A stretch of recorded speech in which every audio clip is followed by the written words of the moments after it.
Nunca deixe que alguém te diga que não pode fazer algo, nem mesmo eu. Se você tem um sonho, tem que protegê-lo. As pessoas que não podem fazer por si mesmas dirão que você não consegue. Se quer alguma coisa, vá e lute por ela. Ponto final. Do filme A Procura da Felicidade.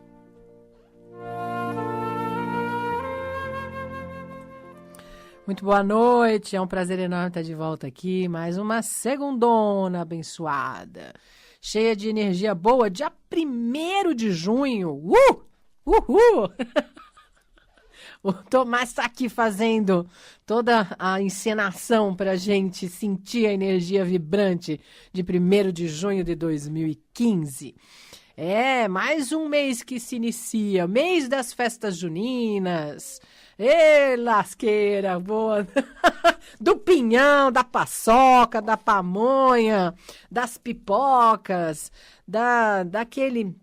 de toda a crendice dessa época, né? As simpatias de Santo Antônio, tem Dia dos Namorados também, tem quadrilha, tem correio elegante, tem um monte de coisa bacana. Ei, lasqueira! Olha aí, olha nós! Olha nós aí, com a quadrilha do Papos e Reflexões. Vambora com nós! Ei, Laia! Dá vontade de sair dançando. Olha a chuva! É mentira!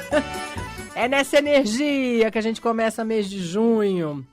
E com essa proposta tão bacana que acontece sempre aqui na Rádio Mundial, a rádio que acredita na vida, que é esse espaço super, mega, ultra blaster, master, power, que para qualquer profissional de qualquer área, nesse propósito de desenvolvimento humano, de crescimento, de mudanças, de renovação, é essa rádio aqui que disponibiliza os horários para quem quiser compartilhar com aprendizados, ensinamentos, com técnicas de todas as vertentes que ajudem o ser humano a se desenvolver. E hoje eu me lembrei dessa frase do filme A Procura da Felicidade com Will Smith. Vale super a pena de assistir. Ele foi bem famoso e ainda é, né? Eu acho que ele vai ser sempre atemporal. Não é muito antigo, mas traz um assunto que faz a gente parar para prestar atenção. E o que a gente faz com os nossos sonhos, né? Aqueles que a gente tinha desde pequeno, vontade de ser bailarina, vontade de ser músico, vontade de ser policial, bombeiro, vontade de ser dona de loja, vontade de ser professor, de ser médico, advogado, dentista, de ser cuidador, de ser veterinário, de todas as profissões, de ajudar as pessoas a se construírem, a buscarem um caminho próprio, de ser psicólogo, de ser psiquiatra, de ser um ser caminhante, com vontade de se desenvolver. O que a gente faz com eles, né? Grande parte das vezes, né, dentro da nossa cultura, que ainda nos massacra nesse sentido, nós colocamos os nossos sonhos lá, dentro de um saquinho bonitinho, às vezes de cetim, às vezes de filó, às vezes de um tecido escuro, às vezes transparente, às vezes é só um saco plástico, às vezes é um saquinho de pão, amarra bem e guarda lá no fundo da gaveta. Não temos coragem de jogar fora porque é, no mínimo, fazer a gente desacreditar 100% da nossa possibilidade de crescer e se desenvolver. Mas também, grande parte das vezes, a gente decide guardar bem guardadinho para que a gente não corra o risco de entrar em contato com ele e se dar conta de que o abandonou no meio do caminho. Porque ninguém estimulou, porque eu não tive coragem suficiente, porque eu aprendi a olhar para mim de uma maneira, de repente, negativa. Aceitei todos os rótulos e as etiquetas da nossa sociedade e dizendo que eu não ia ser nada significante, eu não ia compartilhar com nada significativo no mundo, eu não ia... Aquelas máximas terríveis que a gente ouve quando é pequeno, muitas vezes. Desse jeito você não vai dar para nada. Você não vai conseguir nada na vida. Desse jeito você não se encaixa, você não se modela, você não se parece com o certo, com o padrão. Então você não vai funcionar. O mundo é dessas pessoas que se adequam. Você não se adequa. E aí... É muito triste porque grande parte das vezes nós nos rendemos a esses apelos da nossa cultura, da nossa sociedade e perdemos a chance de desabrocharmos na nossa essência verdadeira. Eu assisti ontem um filme muito bonitinho que mostrava mais ou menos isso. Se eu não me engano, o nome do filme é a Arte da Conquista, acho que é alguma coisa assim. E fala sobre um adolescente, sobre adolescentes que estão vivendo nessa fase que todos nós vivemos. Não adianta você fazer cara de ué aí, porque todo mundo vive, cada um a seu jeito, mas nós vivemos esses questionamentos internos, as dúvidas, os conflitos, os medos, as inseguranças, e nós cristalizamos muitas vezes em vários desses aspectos, e é isso que acaba comprometendo a nossa vida adulta. Mas a gente vai sobrevivendo. E mostra nessa fase, né, um garoto por volta de 18 anos, entre 16 e 18 anos, que está passando por esse momento trash de vida, de não saber exatamente quem ele é, para que ele serve, para que ele vai, para onde ele vai. E aí se desenrola todo o filme, todo o enredo. Vale a pena, a Arte da Conquista, vale super a pena assistir. E fala sobre isso mesmo, né? Se a gente não se encaixa, grande parte das pessoas ao redor dizem: você não vai fluir, você não vai conseguir, você vai ser freado. E, na verdade, não é exatamente assim. Quando eu me encaixo dentro de mim, quando eu descubro o meu sonho, quando eu acato o meu sonho, quando eu não tenho medo de ir lá e encarar o meu sonho, aí eu funciono, o mundo me recebe. Mas eu preciso, na verdade, me disponibilizar para desenvolver esse sonho, né?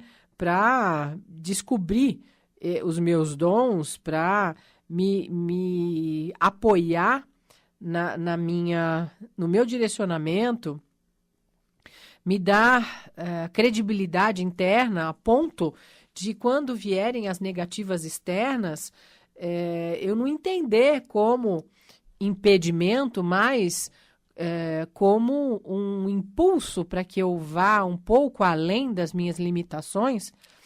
Eu lembro sempre da frase do Steve Jobs, que diz o seguinte: você pode encarar um erro como uma besteira a ser esquecida na sua vida, ou como um resultado que aponta uma nova direção para você tentar de novo, de maneira diferente. E tantas coisas, e tantas pessoas de sucesso, tantos ícones da nossa realidade, da nossa raça, que nos presentearam com pensamentos e vivências no concreto, confirmando isso, né? Thomas Edison, quando foi inquirido lá, numa das invenções dele, que ele tentou na primeira vez, na segunda, na 10ª, na 50ª, na 90ª, e quando foi na 100ª tentativa é que funcionou. E aí foram perguntar, virou chacota na cultura, na comunidade dele, porque ele dizia que tinha conseguido, aí apresentava e falhava. Até que na 100ª tentativa, um repórter da época chegou para ele e falou: nossa, o senhor não fica... como que o senhor não desistiu, né? O senhor 100 vezes, 99 tentativas e fracassaram. O que fez o senhor continuar tentando? E ele, mó tranquilo, falou, porque eu não entendia como fracasso. A cada não funcionamento desse meu invento, eu entendia como uma oportunidade de eu ir além, de eu tentar novamente. E fracasso, para mim, não é quando a gente erra, mas quando eu desisto de tentar de novo. E é exatamente isso. Agora, olha para aí, para dentro de você. Quantos fracassos, entre aspas, você assumiu que você tinha e se impediu efetivamente de tentar novamente? Quantos erros você já cometeu e desistiu antes de chegar lá na linha de final de chegada efetiva? Quantas tentativas você fez já? Eu tenho algumas aí que me passam pela cabeça sempre quando eu falo sobre esse assunto. Quantas vezes você já tentou namorar, já tentou ficar com alguém e não chega e não funciona? Você desistiu? Tá fechado para balanço? Desistiu de tentar de novo? Então isso sim é fracasso. Mas a que preço? Por que você decidiu desistir de tentar de novo? Ah, Mônica, porque o mundo não tem jeito. Homem é tudo igual. Mulher é tudo igual. Os dois lados falam a mesma coisa. E é completamente injusto, porque é uma inverdade. Isso sim é uma inverdade. Homem não é tudo igual. Existe um milhão de nuances de homens do sexo masculino, de seres humanos do sexo masculino, completamente diferentes. Sim, nós somos todos educados, fundamentalmente embasados nessa cultura, nesse ritmo, nesse tom, né? Nessa afinação. Mas existe a natureza interna do indivíduo, que é a essência pura lá, única, que diferencia um do outro. E o que ele faz com todo o enredo de vida que ele acaba vivenciando. Então, não é tudo igual, assim como a mulher também. Não é tudo igual. A mulher também é um ser humano do sexo feminino, mas que tem nuances infinitas que diferenciam uma da outra. Somado ao histórico de vida, à essência verdadeira e a maneira como ela escolhe reagir em relação a responder em relação à vida que ela aprendeu, que ela vivenciou. E isso é o impedimento, quando a gente nomeia o impedimento nessa área. Ah, não, eu já desisti porque é tudo igual. É uma maneira de você se defender do medo que você está. De tentar novamente, de se sentir rejeitado, de tentar novamente mexer com as tuas inseguranças, de tentar novamente e descobrir que grande parte das coisas que você ficou, dos sentimentos, das emoções que você ficou apegado até hoje, eram pura bobagens. E o quanto que a gente desperdiça de tempo quando a gente dá credibilidade para essas bobagens, se impedindo de dar o próximo passo. Medo todo mundo tem. Receio de ser rejeitado, todo mundo tem. Não é uma coisa muito agradável, principalmente quando a gente cria expectativas. Mas também é um impulso que move o universo. Não a gente já tem, né? Se você parar para pensar racionalmente, o não a gente sempre já tem. O máximo que pode acontecer de diferente do que você já tem é acontecer o sim. Eu já vivenciei isso em vários momentos, né? A primeira vez que eu fui fazer o programa na rádio, lá na Mundial mesmo, no outro prédio, quando era no outro lugar, eu nunca tinha entrado num estúdio, eu não sabia nem como funcionava. E o convite veio, e eu, óbvio, estava com medo, morrendo de medo, absurdamente amedrontada. O microfone parecia efetivamente um monstro que eu não conhecia, que eu não sabia a natureza dele, eu não sabia nem me portar diante do microfone. E aí, só que eu escolhi experimentar, porque um convite que nunca tinha recebido, eu não sabia o que era esse universo. E aí fui experimentar, fui com a cara e com a coragem de verdade. Fiquei tremendo, fiquei com dor de barriga, morrendo. Fiquei que eu não conseguia dormir no dia anterior, porque eu estava aflitíssima, acreditando que eu ia pagar um mico, não ia ser nem mico, ia ser um King Kong. Eu tinha certeza absoluta que ia ser um horror. E aí foi muito interessante, apesar de eu não me lembrar, eu acabei o programa, eu não sabia, parecia que eu tinha sido abduzida de tão nervosa que eu estava. Mas aí eu saí do programa e fui voltando para minha casa, que na época eu morava aqui em São Paulo, há 18 anos atrás, e me dei conta no caminho que aquele anseio que eu tive lá durante toda a faculdade, os desejos que eu tinha de disponibilizar o autoconhecimento para muita gente ao mesmo tempo, talvez fosse esse veículo da rádio. E fez todo sentido naquele momento. É óbvio que depois, na segunda vez que eu tentei, eu continuava com o mesmo medo. Mas casava tanto com aquilo que eu acreditava que eu não esmoreci diante do medo. E depois, quando eu fui para lá, para o interior, o movimento do encontro da rádio comigo também aconteceu da mesma forma. Eu recebi um convite e fui lá, e aí foi muito menos estressante e o primeiro contato, porque eu já tinha vivenciado aqui em São Paulo. E aí surgiu essa proposta que faz sentido até hoje, né? Mas o medo, sim, existe. As aflições existem. O medo da crítica, o medo do julgamento, o medo da não compreensão das pessoas por parte das pessoas que estão me ouvindo, isso é um treinamento também para a gente, né? É um treinamento que hoje é muito confortável para mim, o fato de eu saber que tem 1 milhão, 1 zilhão de pessoas que me ouvem e não gostam do que eu falo, não acreditam, não se sintonizam, não se conectam com o meu tipo de vibração, e tudo bem, porque o universo é gigantesco, é infinito, inclusive. E tem espaço para pegar um nicho de pessoas que tem a ver com o que eu estou falando e que se conectam e que acreditam na minha maneira de interagir, de trabalhar, e que faz sentido e que ajuda eles saírem lá da casca do ovo deles, que é o propósito, é o grande propósito desse programa do Papos e Reflexões, já aqui há 8 anos na Rádio Mundial.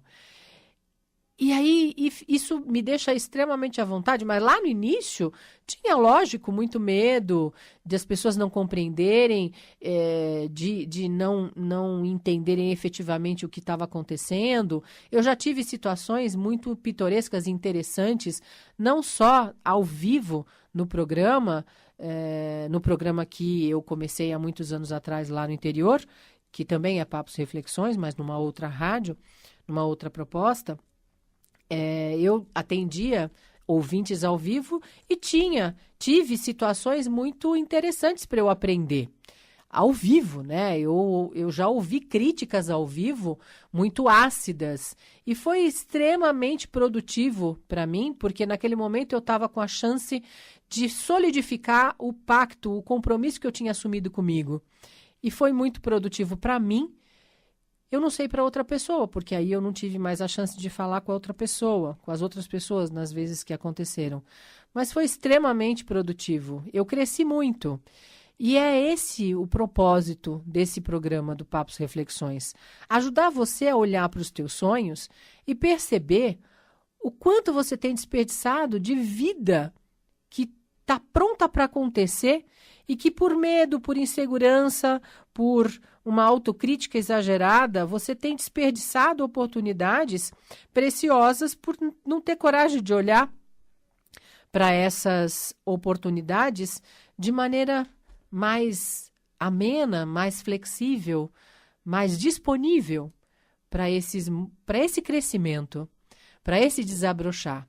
Eu volto a dizer, grande parte das vezes os sonhos que nós temos não condizem com aquilo que a nossa cultura e a nossa sociedade pede para que nós representemos. Mas e daí? A cultura e a sociedade não dorme com você diariamente, não te alimenta diariamente, não participa dos funcionamentos automáticos independentes do seu corpo, não participam do seu estado de espírito, da sua sensação de tristeza, de busca, de medo, de insegurança, de alegria, de satisfação, de realização. A cultura e a sociedade vive lá fora e, ilusoriamente, nos dá pequenos microaplausos que se esvaem com uma rapidez imensurável e que quem permanece contigo é só você. Então, se você começar a enxergar desta forma, você vai perceber que grande parte das vezes, quando você se rende aos apelos da cultura da adequação, você está dizendo não para a sua alma, para o desejo, para o anseio da alma que reside aí nesse corpo, nesse templo sagrado que é o seu corpo físico, que é a morada dessa essência. E, muito provavelmente, quando você diz sim para essa adequação e não para os seus sonhos, os seus dons naturais, você vai viver uma vida medíocre. Você vai viver uma vida mediana, que na verdade significa medíocre. E aí você vai ter um nível medíocre de satisfação e realização. Provavelmente você vai se tornando um adulto ácido, árido, amargo, que vai olhar para as pessoas lá fora que têm coragem de romper com o engessamento da adequação e se aventuram naquilo que faz sentido lá no coração delas. E constroem a vida delas. E aí você vai viver de saudosismo, de dores, inseguranças, amargor. E quem sabe, se você crê numa vida após a morte ou em outras encarnações, você ainda vai ter algumas chances de ir buscar isso. Só que se você está ouvindo conectado agora ou depois, quando esse programa for lá na minha página, no meu canal do YouTube, na minha página do Facebook, isso tem a ver contigo. De alguma forma, a sua alma se conectou a essa possibilidade de você levar uma chacoalhada ouvindo o que eu estou falando hoje. E ver se você finalmente decide romper com os grilhões do engessamento e da adequação da cultura onde nós vivemos e incorpora esse novo estado de leveza em assumindo você do jeito que você é e como a sua alma busca. Quem sabe? Eu tô torcendo aqui, sempre por você. Basta saber o quanto você ainda torce por você aí, do seu ladinho. Bora mandar beijo, abraço, cheiro e amassa e aquela cafungada no cangote da galera que faz aniversário esta semana. Olha, parabéns para Daniela Ágil, pro Bruxo do Axé, que faz aniversário hoje, dia 1º de junho. Parabéns pro Pedro Oliveira, pra Verinha Fidelini, que fazem amanhã, dia 2 de junho. Parabéns pra Simone Sismota, Simone querida, da época da escola. Pra Patrícia Bolini, patola linda da vida. Pro Gustavo Agesse, pra Michele Angelini e pro Regis Abud, também outro lindo da época da escola, que é aniversário dia 3 de junho. Parabéns pra Chandra Atmanati, que é aniversaria dia 4 de junho. Parabéns para Maria Ciarline, linda de viver, uma trainer linda carioca. Para Riz Junk, a minha dentista linda. Para Débora Galo, a Deborinha, que faz aniversário dia 5 de junho. Parabéns também para o Gui Poser, para Joanne Helms, a Ana Banana, que é a precursora aí do yoga do riso em Portugal. Para Fabiana Morena, Fabi. E para Glenda Moreira, que é aniversariam dia 6 de junho. E finalmente, parabéns para Karen Santarelli, a Cacá linda. Para Silvia Lima, a Ana Maria Libório, querida aqui colega da rádio. O Tiago Badolato e a Tânia Ramiro, que aniversariam dia 7 de junho. Parabéns para todos vocês que aniversariam esta semana. Parabéns a você. Olha só, adorei. Olha, lembrando que o e-mail do programa mudou, porque não adianta escrever no e-mail antigo, que ainda está aí nas mídias, porque eu não consigo nem receber nem responder. Quando eu consigo visualizar, não consigo responder. Então, o e-mail novo do programa é paposreflexões@gmail.com, paposreflexões@gmail.com. E tem uma novidade, eu estou atendendo por Skype. Então, se vocês quiserem, é só entrar em contato comigo na minha página do Facebook e aí eu explico como funciona, tá bom? Um beijinho, boa semana, bom feriadão e até semana que vem. Beijo, beijo, beijo.